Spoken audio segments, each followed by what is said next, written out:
pour moi, il y a une chose qui a changé depuis 2 ans et qui rend le monde beaucoup moins lisible qu'avant. C'est la fin de l'Occident comme boussole morale du monde. Après, c'est eux qui avaient proclamé être la boussole et on y croyait. Parce que depuis les Lumières, en gros, depuis les Lumières, il y a l'Occident, en gros l'Europe en fait, qui disait nous savons ce qu'il faut faire, nous savons où aller, et ils venaient nous donner des leçons. Moi, je me souviens, j'ai encore l'âge de me souvenir que, par exemple, le maire actuel de Béziers, Ménard, Robert Ménard, quand il était patron de Reporters sans frontières, je le voyais débarquer de temps en temps à Casablanca ou à Rabat, nous faire la leçon. C'est-à-dire nous apprendre ce que c'est qu'une démocratie, ce que c'est que la liberté, etc. Et c'est un rôle qui pour lui ne posait aucun problème. C'était assez naturel, quand on était occidental, de venir nous faire la leçon. Et on avait intériorisé ça. Mais depuis cette histoire de la Russie et l'Ukraine et de Gaza, les deux mélangés, fait qu'en réalité, l'Occident a complètement perdu ce rôle de boussole.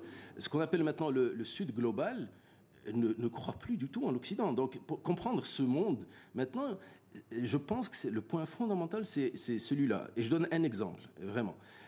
J'étais dans un hôtel juste à côté d'ici, cette nuit, et dans cet hôtel, on pouvait regarder Russia Today. On pouvait le regarder en français, en anglais, en arabe. Je l'ai regardé en français, en anglais, en arabe, avec des déclarations de Lavrov, avec des choses comme ça, etc. Ce qui est extraordinaire, c'est que je suis à Casablanca, et je peux regarder Russia Today. C'est-à-dire, j'ai accès aux récits russes. Mais si je suis à Paris, Amsterdam, je n'ai pas Russia Today. Russia Today est interdite en Europe. Donc je n'ai pas le récit russe. Je ne dis pas que les Russes ont raison ou ont tort. Je dis simplement, j'ai un cerveau entre les deux oreilles, donc je voudrais avoir le récit ukrainien européen et le récit russe. Mais je ne l'ai plus en Europe.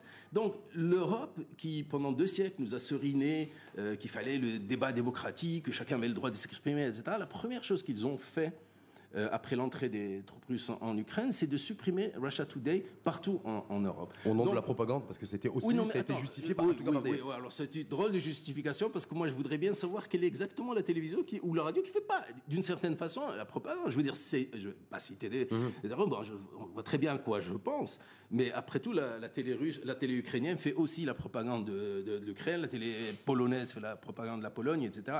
C'est une blague, cette histoire de propagande. De toute façon,